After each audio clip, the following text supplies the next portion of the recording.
Olá, gente. Bom dia, boa tarde ou boa noite, seja lá qual hora vocês estejam vendo isso. Eu me chamo Luan e como eu fiz um vídeo, quando eu fiz a introdução, eu vou apresentar para vocês a história da tabela periódica. Bom, eu espero que vocês entendam e gostem, porque eu achei a história muito interessante. Porque é todo um mix, todo um conhecimento, sabe? Uma coisa muito por fora. E, particularmente, eu gostei muito, muito de ter visto toda essa história. E eu vou passando para vocês, tá? Bom, pontos de aprendizagem: indicar nomes dos principais cientistas da tabela periódica, descrever teorias para cada cientista e explicar a estrutura da tabela periódica moderna, ok? Vamos lá. Vamos fazer uma viagem, sabe? Através do tempo. Bom, como vocês podem ver aqui embaixo, são todos os cientistas. E 1808, 1817, 1864, 1863 e 1913. Em 1808, John Dalton. Dalton teorizou que átomos do mesmo elemento são os mesmos. Dalton também atribuiu pesos atômicos aos primeiros elementos descobertos. Havia 20 elementos nessa versão inicial da tabela periódica, sabe? O próximo é o Johann Dobereinen, 1817. Dobereinen encontrou elementos com propriedades semelhantes e os colocou em grupos de 3, chamados de triades. Essa ideia ocorreu quando ele descobriu que o estrôncio tinha um peso atômico a meio caminho entre o cálcio e o bário. John Newlands, 1864. Newlands notou que as propriedades elementares se repetiam a cada oitavo elemento quando os elementos eram listados por massa atômica relativa. Seus grupos de 8 são conhecidos como oitavas. Ele construiu sua tabela periódica, mas para manter o padrão da oitava, às vezes ele tinha que colocar 2 elementos na mesma caixa. Dmitry Mendeleev, 1869. Mendeleev pegou 63 elementos e os organizou por suas massas atômicas, relativas e propriedades químicas e físicas. Ele deixou lacunas para elementos não descobertos e previu suas propriedades. O elemento germânio foi mais tarde descoberto e correspondeu às suas previsões, como vocês podem ver aqui essas setinhas apontando. Henry Moseley, 1913. Por fim, Moseley foi muito preciso com sua organização de elementos. Ele usou uma arma eletrônica para tirar elementos que emitiam os raios X. Ele ordena elementos por seu número atômico, em vez de massas atômicas relativas. Bom, agora vamos entrar mais fora dos cientistas. Agora vamos entrar mais aprofundado na tabela periódica moderna. Alguns balãozinhos amarelos estão dizendo algumas informações importantes que eu vou explicar para vocês. As colunas são chamadas de grupos. Essas colunas, cada coluna dessa é chamada de um grupo, entende? As linhas são chamadas de períodos. É ordenado por número atômico, ou seja, ele é bem ordenado por cada número atômico. Os não metais estão à direita. E é um fato muito interessante e curioso, porque a tabela periódica ela é muito bem subdividida em os não metais, os metais. Os metais estão à esquerda e ao centro.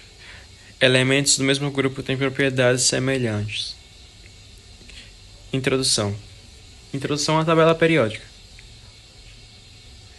Pontos de aprendizagem: indicar que é uma tabela periódica, descrever como os elementos são organizados na tabela periódica, identificar elemento com base em seu grupo de período. O que é a tabela periódica? Bom, tudo no mundo é feito de átomos. Átomos do mesmo tipo são chamados de elementos. A tabela periódica é uma forma de organizar todos os elementos. A tabela periódica organiza os elementos aumentando o número atômico. Abre parênteses.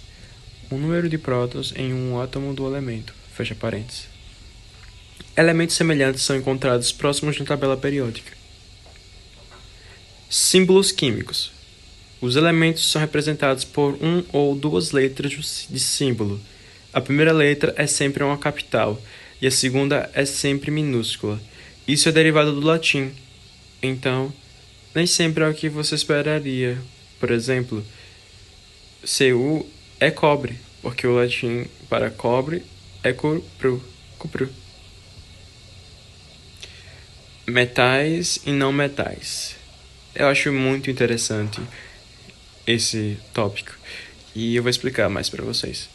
Os metais podem ser encontrados à esquerda e no meio da tabela periódica, como vocês podem ver. Não metais podem ser encontrados à direita da tabela periódica.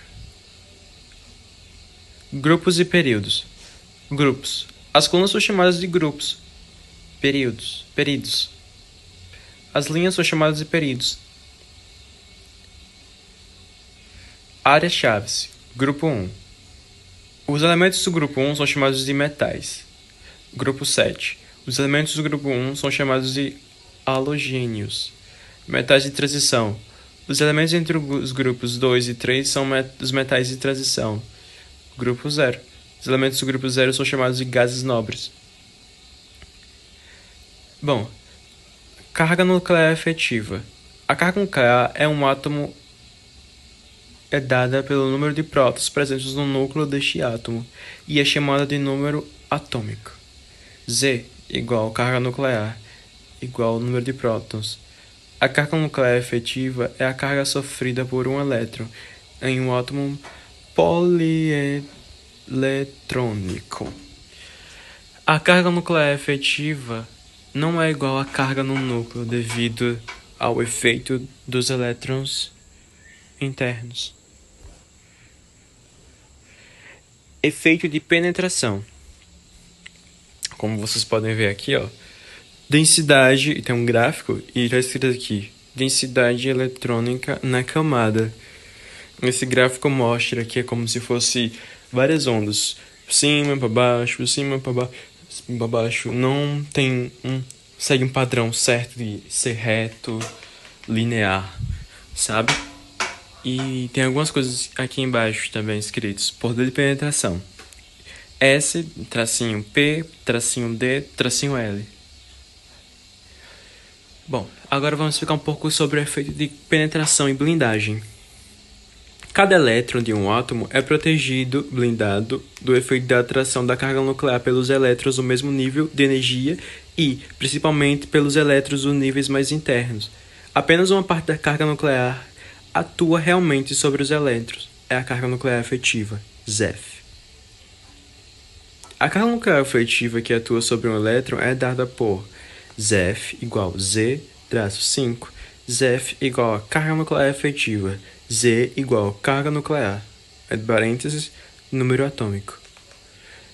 S igual constante de blindagem.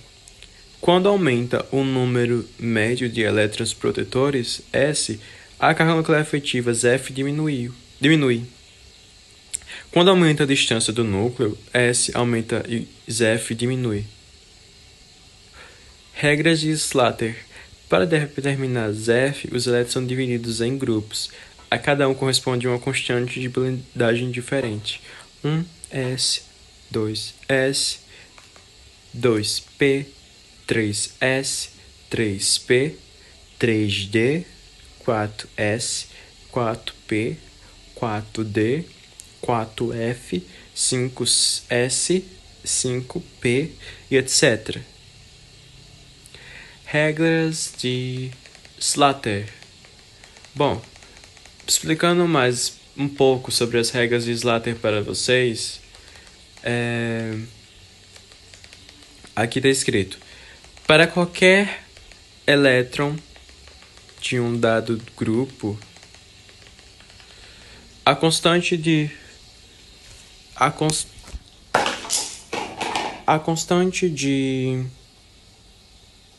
blindagem S é a soma das seguintes parcelas: 0 para qualquer grupo exterior ao elétron considerado, 0,35 para cada um dos outros elétrons do mesmo grupo que o elétron considerado, exceto no grupo 1s, no qual usa-se o valor 0,30. Se o elétron considerado pertencer a um grupo ns,np, cada elétron do nível n-1 contribui com 0,85 e cada elétron dos níveis mais internos contribui com 1,00.